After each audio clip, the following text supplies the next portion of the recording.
Welcome to the Avants podcast. I'm Dan. And I'm Nick, and we are in the same place, same country. Yes. It's a win. I'm back. It was a great trip. It doesn't seem like that for you guys, but I was gone for 3 weeks. It feels really weird to be back. In fact, it feels like you just left. Thanks. It really does. Yeah. Nick was down in Monterey. We will talk about that and more in another episode. But in this one, we're going to jump right in with our guest this week, Ezekiel Wheeler.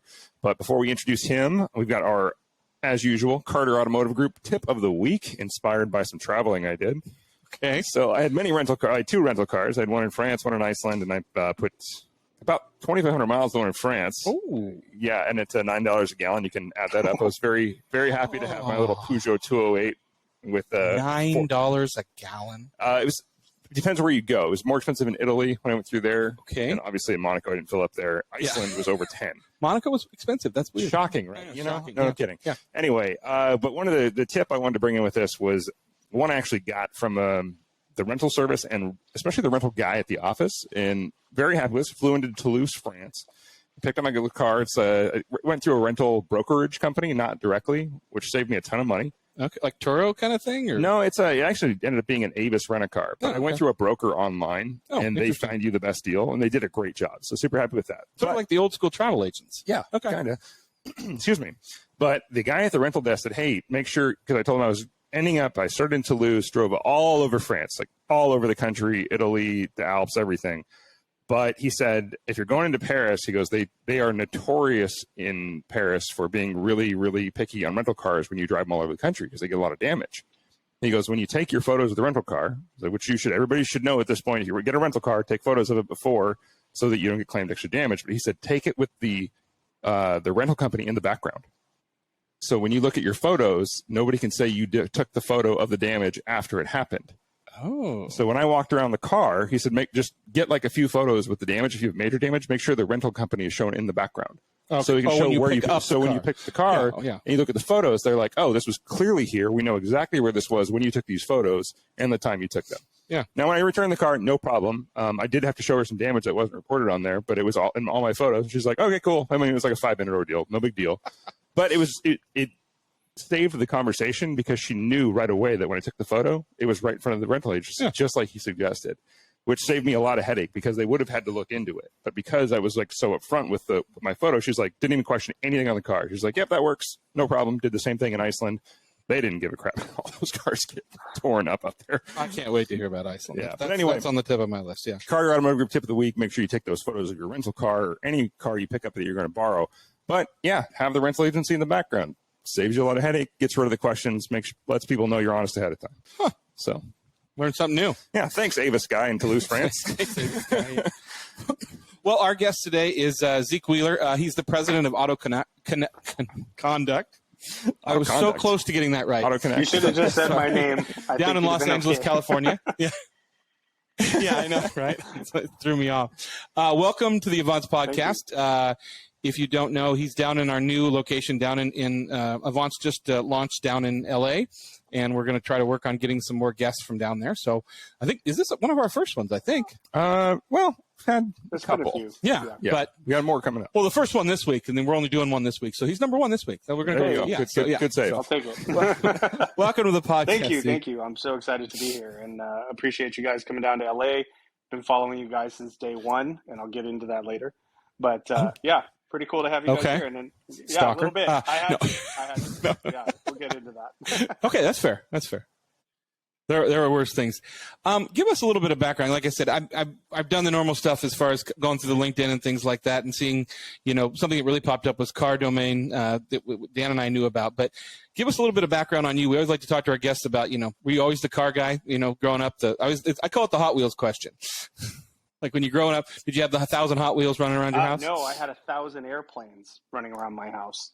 I was a plane guy for the longest time. Wanted to join the Air Force in the worst possible way. I wanted to be a pilot. I was going to be a fighter pilot. And you see these Coke bottles on my face? Yeah. My glasses in the Air Force Academy didn't quite get along. And I was like, you know what? I guess I need to reassess my career path. My mission was to go to the Air Force Academy. And the guy was like, wait, what's your vision? I was like, it's about this. He's like, yeah, dude, you ain't flying a plane. So I was like, damn it. They don't make prescription windshields. I was like, damn it. So fell into car design, which was rad. Did art center for a while until I couldn't afford it anymore, then dropped out. I'm a professional college dropout, so that seems to be like the way it went. Woo! Yeah, That's man. 3 of us. Yeah. did Arizona State to get my gen ed, then did art center, and then tried to finish my degree and got screwed. So I was like, screw it. I'm just not meant to have a degree. So I'm out. So, racked up a nice bill and then decided to move on. Fell into journalism, which was a blast. Still kind of dabble in it from time to time. Then did PR for Jag Land Rover and Faraday. And now I ended up creating this thing after doing a stint at an ad agency, which handled the Acura account. And while I was there, I was like, I've always wanted to throw my own car show. A new coffee shop opened up, which was Alana's Roasters in Mar Vista, California. And he had a brand new lot off the street off Venice Boulevard. And I was like, please be a car guy. Please be a car guy. Please be a car guy. And sure enough, he was. And I asked him if I could throw a show, and I threw the first one there. And I was like, sweet. And that's what started Auto Conduct. We just did pop-up car shows throughout Los Angeles for about 5 years, and built it into a car culture community center that we have here in downtown LA, which is pretty awesome. It's a 1-acre property. We have 30,000 square feet of interior space, a dedicated car storage facility, which is its own 10,000 square foot facility, 15 lifts. We have our own dedicated parking lot, which is like 20,000 square feet. So it's, all fits nicely off the street, off of one of the major exits here in downtown. So you don't have to trudge through all the potholes to get here, which is kind of nice. Yeah. And we throw our own pop-up meets, hosted events, private events, big photo shoots, video shoots, you name it. We can do it all. So it's pretty cool. We're basically trying to create a car culture safe zone, so we're not kicked out of parking lots coming up in the near future. That is a real concern with car shows, for sure. That's really cool. You said you used an interesting word that I haven't heard associated with a facility like yours before. You said a community center. Yeah. Automotive community centers. So what kind of events are you guys throwing down there? Like what sets you guys apart? Because this is the new, like the car storage with the lifts. It's not really a new concept anymore. It used to, like 5 years ago, it was kind of like started to blow up, and it's continued to do so. What's setting you guys apart? Community center. We are not a membership-based organization. So you don't have to be a private member to store here, number one. It does not come with the private membership when you do store here. Yes, our customers do get invitations to some of our private events that are thrown here by external companies that want to just say, hey, I want to unveil something for 100 people. I always work in, if you're storing a car here, you'll get an invitation.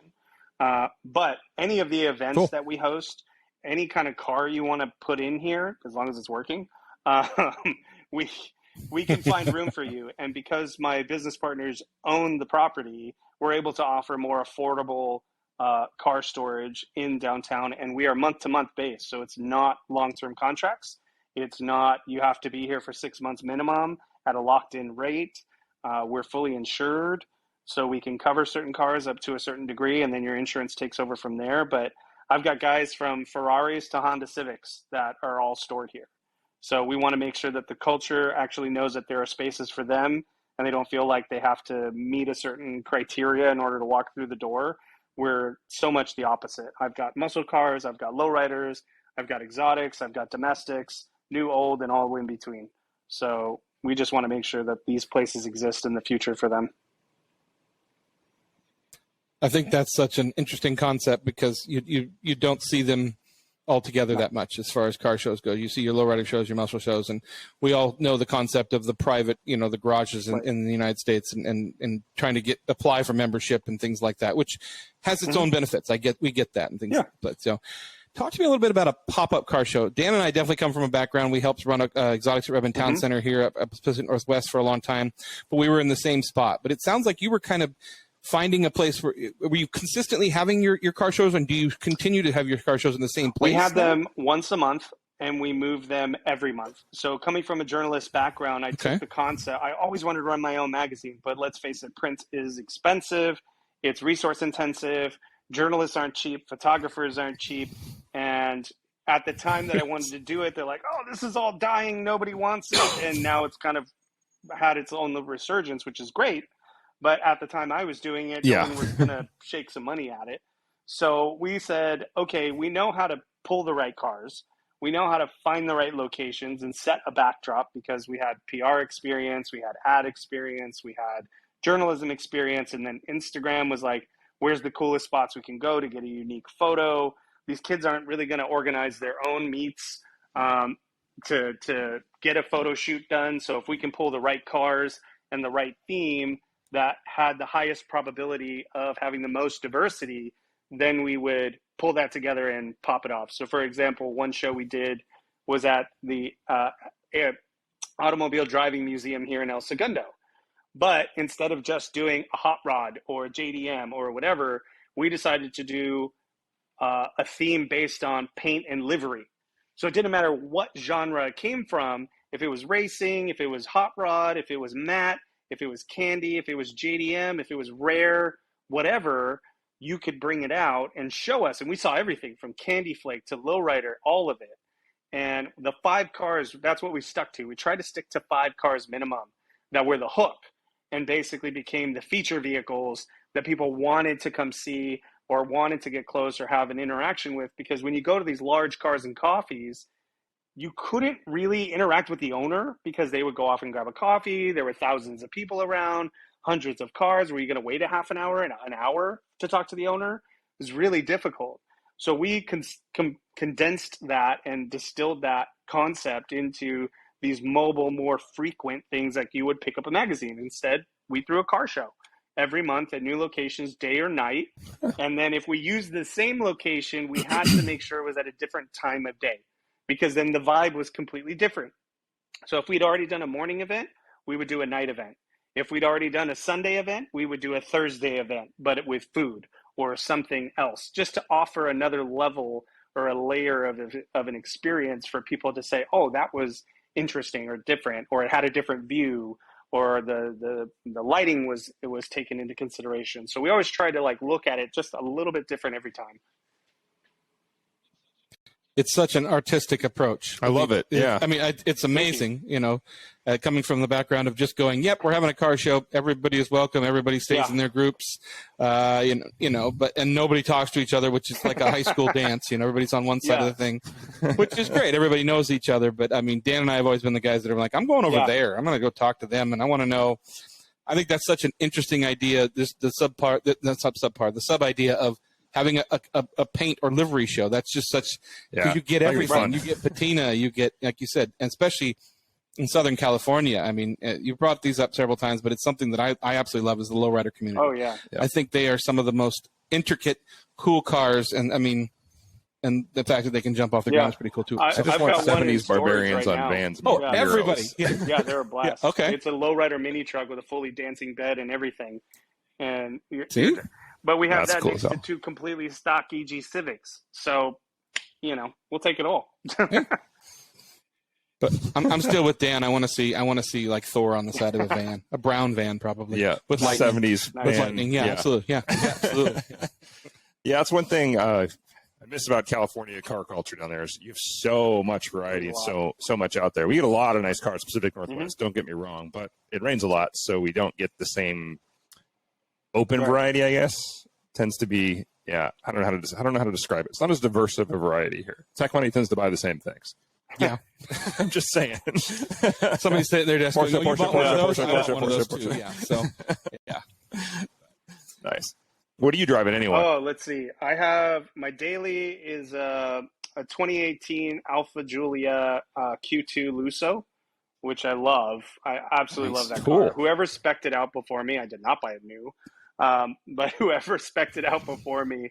That's the way to buy an Alpha. Is they checked all the boxes. They did the Lusso. They did the sport package. They did the nav, the pano roof, the wheels, the exhaust. They did the whole thing. And I was like, cool. You saved me about $40,000. So that's my. Somebody else took the haircut. My daily. I have a 2000 Honda Civic hatchback that's all stock that I picked up. I've always wanted one, and eventually wanted to turn it into a project, but I don't know. We'll see. And then I have a 72 MGB GT that I restore would be a generous word. I tore apart and decided to learn off of my first classic. And that one was a lot of fun because I stripped it all down in the whole of my apartment complex in Venice. And my neighbors got in on the action with throwing me power cords and stuff over so I could like work on my car. And it was awesome. It was at SEMA 2018 in the Toyo Tread Pass, and everybody was convinced it was a Datsun 240. And I was like, sure, don't care, it's here. So, why not? But it's been a lot of fun. We took it down to bare metal. We cleared the bare metal. I had 3D printed gauges. We messed with the engine a little bit. We basically tried to reuse, repurpose, or revitalize anything we could. As opposed to just tossing money at a SEMA project, which is I didn't have. So I was just trying to use a little more ingenuity. But it was a lot of fun. We had tons of fun. And I still tool around with it. Scary as shit now, but but it's fun. Yeah. Did you start with knowing you wanted it to be a SEMA project, or did it just something where you got noticed for your I have work? to credit my wife for letting me keep it because we had gotten to the point we had just had our first baby, and oh, my lights are going out. Can you put the lights on, Brandon? My office has timer lights, but no, we had our first child, and I was like, look, I got to get rid of the classic. I just don't have time for it. I had my 3 years with it. It's been a blast, but let's just move on. 3 guys came, never didn't buy it. My wife was like, just keep it and turn it into a project. Like, I think with all your connections, you could figure it out. I was like, okay. So the next week I had my friends come over and we tore the car apart, and I hit up all my sponsors and connections I made through my journalist years and was like, you guys want to help me with something? And they're like, yeah, we're in. Whatever you need. So I was like, sick. Of course, I had to do all the labor, but I got a lot of parts. So I learned a lot. It's one of those cars where if you overthink it or over-engineer it, the car just totally flips you off. But the dumber you are, you have to treat it like a tractor. Like, this thing brokey, need fixie, like fixie. That's how it works. So, yeah. Yeah, I got a '59 Triumph. I know exactly what you're talking about, actually, with a tractor motor in it. So people are like, so yeah, I've had a couple people drive it, and there's like, this is a gated shifter. I'm like, no, it's an old tractor. No. Like, it just goes click because it has nowhere else to go. It's got synchro in first. Yeah. It's gated. I never thought about that. Yeah. It's true. Yeah, I'm gonna start telling people that I got a gated shifter. Sort of. The synchros are really bad. Yeah. That's really funny. Well, what was your? You said you were a plane guy growing up, which a lot of us who were into cars also like planes. But how did you really move from there to the love of cars? I mean, you talked about not getting into the Air Force and all that, and then going into art school. But like, where did the love of that passion for cars come from? My mom. Your mom. Okay, that's not an answer we hear often. That's awesome. She was a lowrider girl in Arizona. She grew around on cruising nights down Central in Arizona. And she'd hop in the lowriders, hop in the muscle cars, dated a guy with a fully caged welded door Cuda. My dad had like at the time a C10 pickup truck with like 18-inch or 17-inch wheels at the time, which were like the hottest shit. We were massive. Those are huge. Yeah. And that was like 1978, 79, something like that. And okay, those huge. were massive in 79. My dad was like, that was my first loan.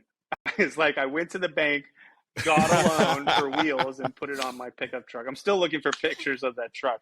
But my mom found out that I was getting into like, she kind of noticed through high school, the early stages of high school, I was getting into exotics and like Porsches and Lambos and this and that. And she was like, I'm going to learn you something. And the Delmar, we had lived in San Diego at the time. And so the Delmar Good Guy show came in. She's like, we're going to go to the show. I was like, yeah, sure. Let's go. I don't know. I'm down. Yeah. I was blown away. I was absolutely blown away. I was just like, what is this paint? What are these cars? I need to learn. It was the first time I've ever heard Chip Foose in my life or Boyd Coddington. And I was just like, I'm so flabbergasted. And I was like 14 and interacted with the 69 Camaro that was forest green with a vinyl top, grumbling with the 396. And I was like, I need to be in this somehow. Like, I don't know how, but this is captivating to me that something so old can be so desirable. And that set me off on the trail of being broke for the rest of my life. So, yeah. We understand that. You could have been a lot more broke if you Pretty got into much, airplanes. yeah. Trust me. Yeah. Although I'm with you about the airplanes. Like, I mean, I always had a love for planes, and I mean, if Tom Cruise's Mustang fell out of the sky and happened to land next to me, I wouldn't kick it out of bed, right? So Yeah, no kidding. So, I mean, and there's a lot of correlation between that. Obviously, there's Right. a lot of hangars around the world. They hold the cars, they hold the planes, and things like that. I was convinced I was born in the wrong I was gonna say, era. small and airports. Born during like World War II, 1950s, and like flying those planes, coming home and dicking around with hot rods, like But hey, I think I'm in a pretty good era. We get to play with everything. So That's how that whole hot rodding thing started, right? Yeah. Absolutely. It's funny. Small town airports hold a lot of nice cars. Yes. Even Yes, exotics too. It's funny because growing up in Arlington, Washington, there's the Arlington Airport, and there are a lot of really, really expensive cars hiding in that airport, and planes for that matter. Paul Allen used to hold a lot of his jets up there and his cars. I worked the private side of the airport in Spokane for many years, and there was a guy that had a hangar, and he had nothing but like high wing Cessna 172s. And I said, "Do you love these planes?" And he goes, "No, high wings means I can park cars under them." And I went, "Oh, okay."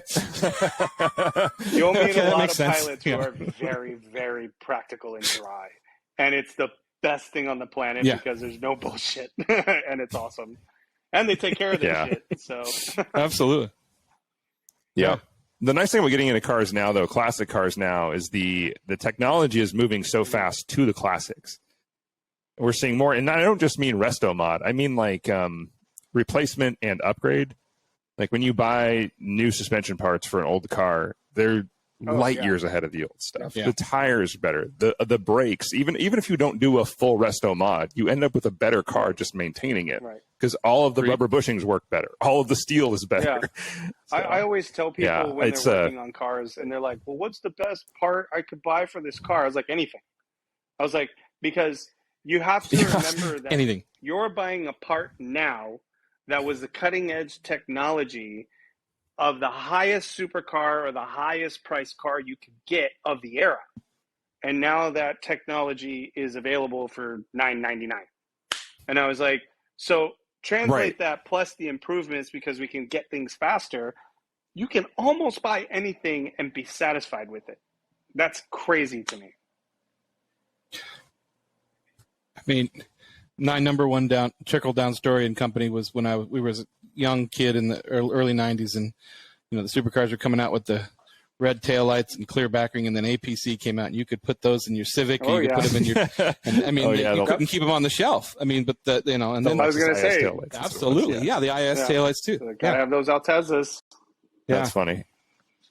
Yeah, Alteza taillights. That's right. Well, I would say, like, if they could have made a '69 Camaro handle like a stock 1998 Toyota Corolla, they would have been the best handling car ever made 100%. At that point. Are you kidding? Ride Tech still trying to figure it out. So. Right, I was going to say, the Aston Martin. I was watching an interview, and they were discussing the history of the Aston Martin, and they were going through the DB4, the DB5, and it was Top Gear with Jeremy Clarkson, and they raced it against a 4-cylinder Honda Accord that they bought used for like $100, and they blew its doors off in every way. And they're like, but they don't tell you about owning a classic. Never is cool. Don't get me wrong, but it's a fun game. You got to give the Aston credit. It was running. So, I mean, there's that, for being British. So I will you got to give it that. never understand why a Honda Accord or a Honda Civic need 300 horsepower. Ever. They were supposed to be economy to begin with, and now they're more expensive because they're hot rods. Yeah. And I'm like, but don't we want them more affordable? Like, it's okay. It's always that push and pull. But yep. I was looking at the new Civic Type R of all cars, not to buy. I was just reading about it and stuff.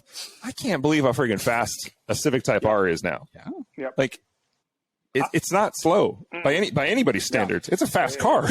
Yeah, it handles like setting Nürburgring records. But there's something about like. Yeah, exactly. I mean, but there's something about the late '90s Hondas. I mean, and I'll call it the Fast and Furious generation, where you could get something and you could still climb into the engine bay. You could work on it.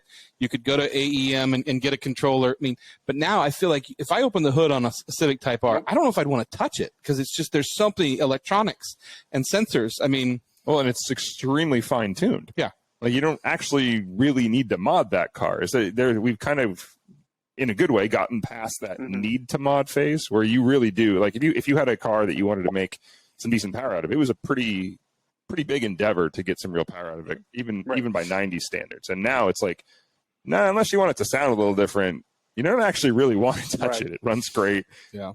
It'll run at any altitude. It won't leave you stranded, and it's fast. Yeah, but the originality of it is, I mean, the fact that you could take your Civic or any other car, your Neon, and you could make it yours. You know, you talk about, the liveries and paints and things like that. I mean, now you drive down the street, yes, it's hard to get a Civic Type R. Like, I mean, not that it was ever easy to get. Like when I remember what the Integra Type R is, like the white with the red interiors with all the spoon stuff. Like you couldn't touch that. Now you can go build one of those. They're not. You still can't touch them. Too, so. I like that. Yeah. Yeah. What is your dream car? What's that one that's out there for you? I like weird cars, honestly. I'm a big dude who likes small cars, and I'm a young guy who likes old cars. I would say the newest car I like is the P1. I don't know what it is about McLaren and the P1 that just does it for me. Old car, yeah. That's a great car. Model J's. I love the big old post-war cars. Yes. There's just something elegant about them. It's a doozy. Yeah. I love the material play. I love the craftsmanship. And then on the opposite side, give me a Barth Fiat 500 and I'm fine. So, yeah, I'm a weirdo. Yep.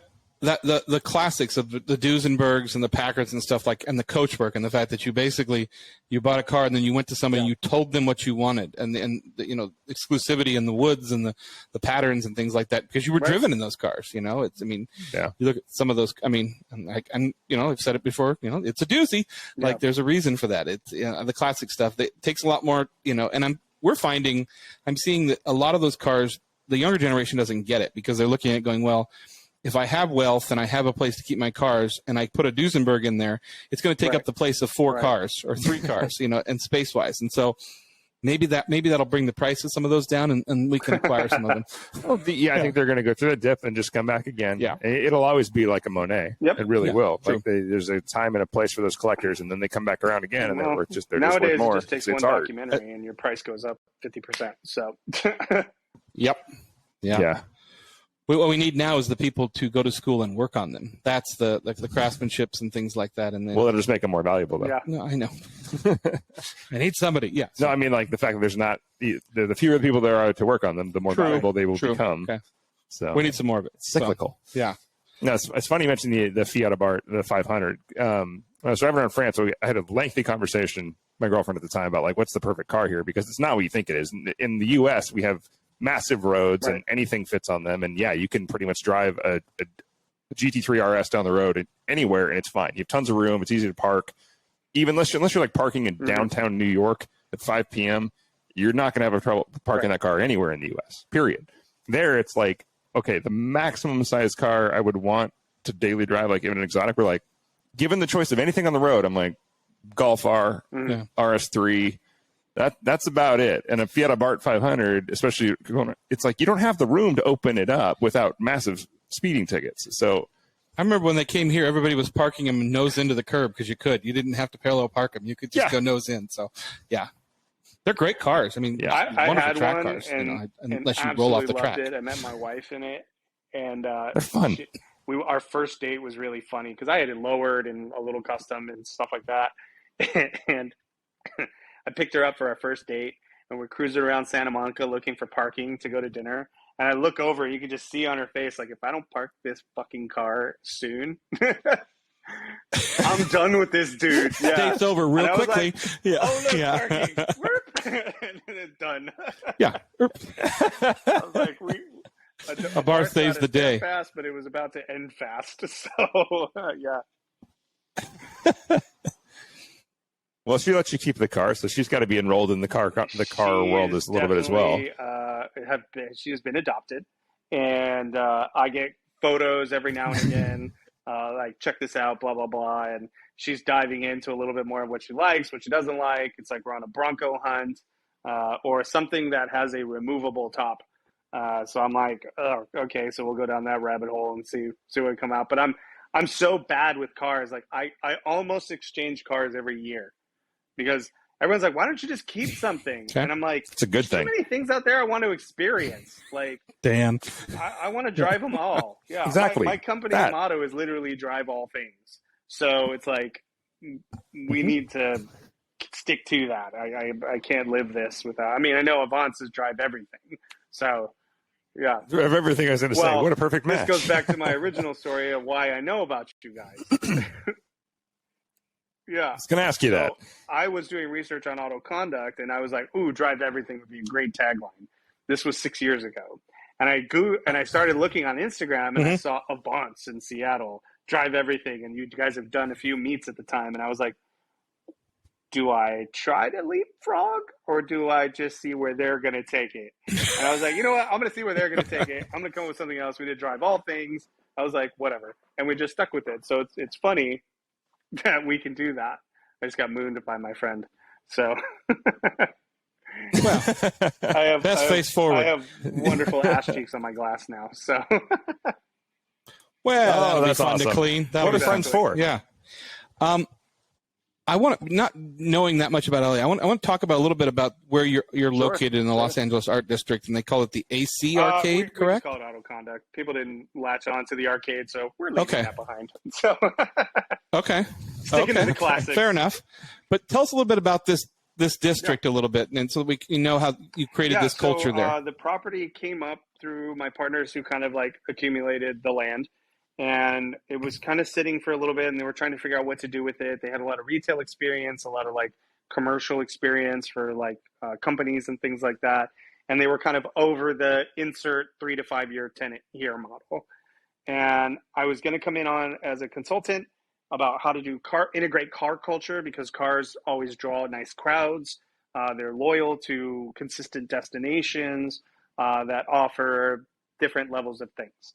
And we're in the Arts District. We're literally right off the 10 and Santa Fe Avenue, which is the main thoroughfare where the new 6th Street Bridge is like 2 blocks up from us. And, you know, we haven't done donuts on it yet. So, when we...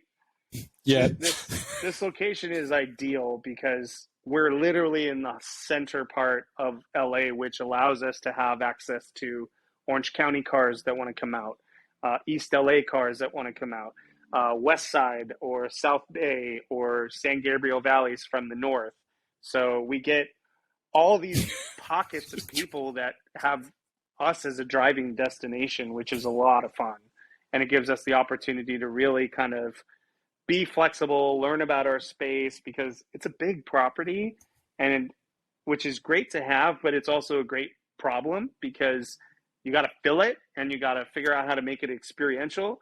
I can put 115 cars on this property comfortably.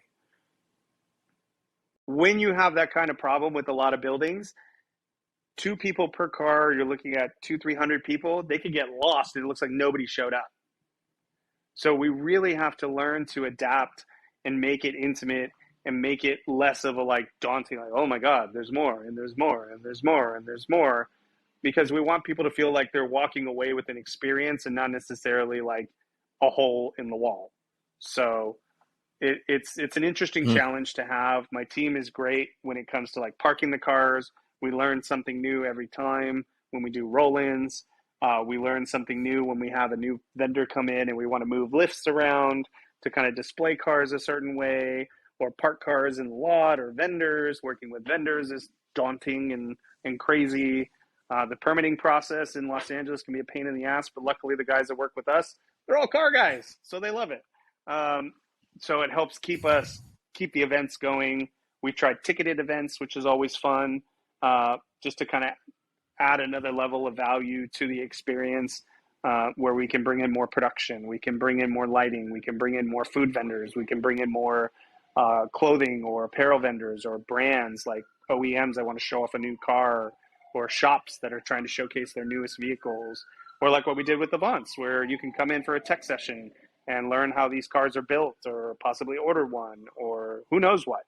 But we're all about trying to integrate multiple facets of the community, whether it's educational, mechanical, design-oriented, or artistic, or just informational. so that way we can get the local communities more involved. And I will say 75% of our attendees to our events are first timers to the car culture community. They're looking for new experiences that go beyond hip hop, that go beyond theater, that go beyond clothing, that go beyond these things. And cars seem to be that multifaceted tool that allows them to participate in genre, participate in art, participate in music, participate in food, participate in hospitality.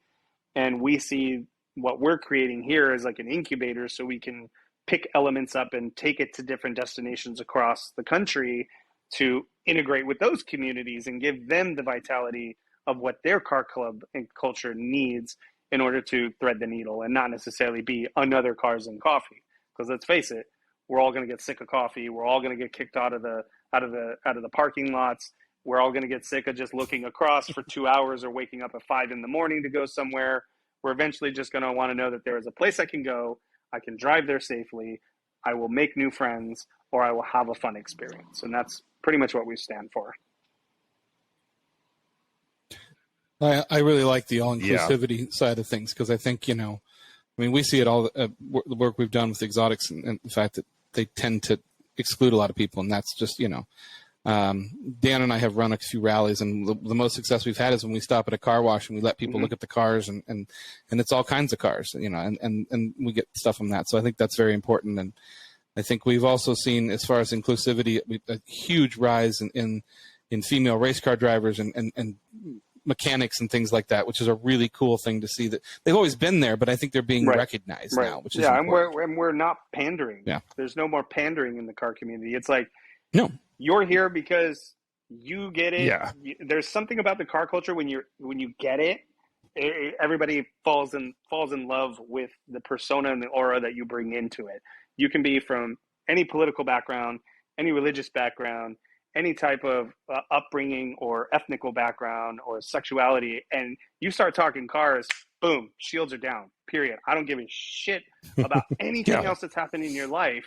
I will learn about you because of your car. I will respect you because we have mutual ground, and that mutual ground is the car. Yeah, I think the shift we're seeing, the positive shift we're seeing, it is a positive shift, is that it's a normalizing thing. Yeah, it's 100%. A normalizing thing. It's not just an inclusive thing. It's normalizing that people of all backgrounds, of all types, like cars in certain ways. Right. They may not like your car or not choose your car, but they would like cars in a certain way, and you guys have that common ground, and we've seen that grow a lot. Like you're saying earlier, we've seen a lot more women included, especially. We've had especially women lately. Of all groups, we've seen more women come in, and I think it's because they're no longer being put on this pedestal of, oh, it's a girl in the car world. It's like, no, she's just a person who she likes cars like the rest of us. Yeah.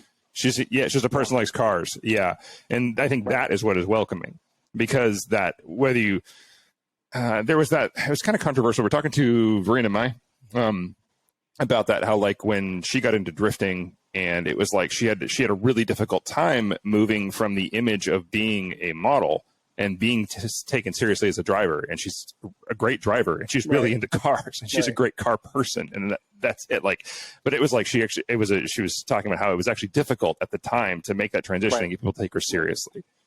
And now it's becoming less and less and less. We're seeing more and more women in motorsports. It's been cool to see. I don't want to be that guy, but I have a hard time taking the Prius people in that community. I'll be honest. We have a special category for them. So, yeah. I see. Yeah. I mean, Well, the P1's a hybrid. So. Yeah, that's true. That's true. That's different. But that's my point. You can make it look good. Yeah. $1 million. Yeah, sure. $1 million. Jeez, good luck with that. Yeah, not anymore. So, anyway. Oh, that's funny. What do you see for the future for your for auto conduct? Sounds like you're going across the country. Yeah, we see a lot of future expansion outside of California, which will be great. We also see some opportunity overseas, whether it's exhibition or one-time annual events. It's something that we're currently exploring as a brand, as well as on the international circuit. As far as auto shows, we're kind of playing with that idea of like, how do we seem to be this common thread of integration for multiple industries, whether it's overland or tuning or new. or even future EV. We have some things that we're going to test here over the next year, whether it's a food and charging station at our locations where it's actually somewhere you want to go charge, not a Walmart or the back of an outlet center or somewhere bizarre that they're like, look, we got chargers. And I'm just going to sit there and be like, there's nothing here I want. So we're going to try to create something that is a destination first that will charge. So we're messing with that concept as well. Okay. And for the most part, it's just listening. We do a really, really good job of taking a pause, listening to the community, and figuring out what they want next and where the regulations are starting to crack down. California announced no more new internal combustion sales in 2035. So how do we survive as a car culture community center that is actually probably a dedicated safe zone that works with the cities to say, hey, you can bring your ICE cars here during certain days of the week, free of charge or no tax or whatever that looks like. So it's like really paying attention to the regulations, really paying attention to how we integrate and keep the culture moving forward. And so someone wants to buy these cars after us. So. Yeah. Where do you see the car show stuff going for Monterey? Like, how do you feel about that? Attendance has been fluctuating. Yeah. Even before COVID, attendance has been fluctuating. How do you see the car scene changing down there? Well, they got rid of a ton of stuff this year because people didn't want the cars. Yeah. Carmel got rid of the one show, which sucks. Right. Yeah, they got rid of a lot of shows, or they made the move to different locations. We actually set up a booth at Exotics on Broadway this year, which was fantastic. That was so cool because it's more of our people. It's the everyday person that just has love and desire and appreciation for the cars that maybe they'll be lucky enough to own, but damn it, they're here and they want to just share that love. And it was really cool to interact with that crowd, see all these exceptional vehicles. We brought out a client vehicle that's a 1970 Nissan Skyline GTR that just came from Japan. It's a real one. One, right? Yep. It's a real Hakuska with the S20 motor and the whole bit. We got to drive it along the coast. I will say I was fortunate enough to drive along multiple famous roads up in Northern California, and I'll check that off my bucket list that my ears have been officially baptized.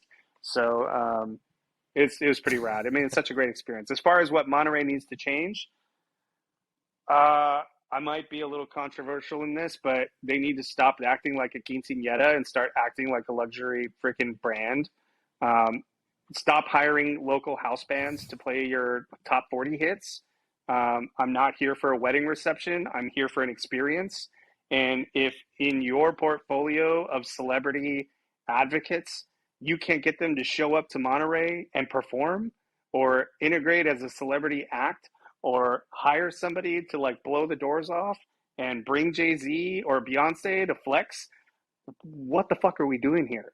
So I want it to be a multicultural event because I'm Hispanic and I'm like, damn, I feel out of place. So I would love to see more flavor in Monterey because when the other cultures get involved, it just gets better and the experience becomes more well-rounded. I think if you're going to hone it in and say, these are the only things we're going to do, and we're only going to serve champagne and shrimp, you're missing the boat, man. Salinas has excellent food trucks, chefs, fresh tacos, traditional foods. You go up and down the coast, you can get such good experiences and quality and flavor that aren't just Mr. Gastronomy guy with tweezers making shit for you. And you're going to attract more people that are going to want to pay those tickets, that are going to want to drive up, that are going to want to hang with you and advocate for your brand into the future beyond electric. And it's something, and enjoy your heritage, and it's something that they need to take seriously, or else it is going to become an annual country club soiree. And it's unfortunate because the way I started, it was much more well-rounded at Pebble, and then it became a little bit more tight, and then they've expanded, and now it's like tight again. And I'm just like, come on, guys, we're almost there. And I talked to a lot of people in the hip-hop world. They're like, I've always wanted to go to that spot, but I just don't know what to do there. And I was like, well, they don't feel invited. And unless you offer the invitation and you're popping bottles on the 18th green and acting like you want to be there, it's always going to feel like something it's not quite going to be. So nobody's excited for the old white guy show. That car show scene's dead. Look, if you want someone to buy your $1 million Bugatti, they better be damn ready to spend that money. But if you're not inviting them to the party, deuces, they're out. So, yeah. We understand that. I mean, we both do a bunch of work for Concorso Italiano, and we brought in a bunch of local food trucks, and they do very well. Yeah. People really like it, especially the people that are from there. You know, they do it. And even in our, CI club, we bring in a local restaurant that everybody knows. And it does very well. Like people, they're getting that flavor from there. So I do understand that, but it needs to go a lot farther. That's actually been on the menu. I'm going to take some of your ideas and put them into fruition with some of the Concorso stuff, because I think those are good Just examples. Leave my to name put on the into, guest list. That's all I ask. Fruition. So. Absolutely, it's always on the guest list. Sir. Yeah, You're at Exotics at Broadway. That's the one thing we compete with, Concorso and Exotics on Broadway, and it's tough to compete with them, but they do put on a good show. We know a lot of those guys. Amy Shepard and things like that. So great people. Yeah, good people. Yeah, good people. Cool. Yeah. Well, if you want to come visit you, where do they go? Like, should they get a hold of you? What's the proper technique for coming to go see you? It's definitely our Instagram, Autoconduct, or at Autoconduct. You can follow us there. Our website's going through a revamp, but autoconduct.com. Super simple. And yeah, I mean, type in Autoconduct, you can definitely find us. But your invitation is just follow us on Instagram. That's our invitation. We push everything through there. Our meets, our gatherings, whatever we do, we kind of let people know through that instrument, because it seems to be the best soapbox for now. So, yeah. Cool. I look forward to getting down there sometime and coming to one of your meets. I think it's something different and original, which I really like. Well, look, we're open Monday through Friday, 10 to 3. If you want to just shoot us a DM saying, hey, I'm in the area, I want to swing by, absolutely. I'd love to show you. We can grab a taco up the road, whatever. Like, happy to take you through it. Now you're talking. You got us. I wasn't sure, but then with tacos, we got some great spots around here. I love that you're doing something different. Oh, thank you. Yeah, I love that you're doing something different. I really want to go check it out. Like I said, we've been around the car show scene for so long that God, we're old. Yeah, that too. But also, like, we get sick of the same old. It's so refreshing to hear anything different. So I love your take on it, and I wish you all the best. I'm sure it sounds like you're doing great. So I hope to see you grow. I hope we can help. I'm looking forward to seeing more Avants interactions. I love the members. I love the vibe you guys put out. I love the book is rad. The fact that you guys are moving that kind of paper, I'm jealous and so proud at the same time that there is an audience. So it's so good. So I'm congratulate you guys too for keeping it rolling and growing and moving, and it's awesome. So I appreciate it. And I got to say hi to my girls. So hi, Senna. Thanks. Hi, Ellie. Yeah. Awesome. Well, thank you for doing this. For this episode of the Avants podcast, as always, I'm Nick. I'm Dan. And don't just get there. Enjoy the drive.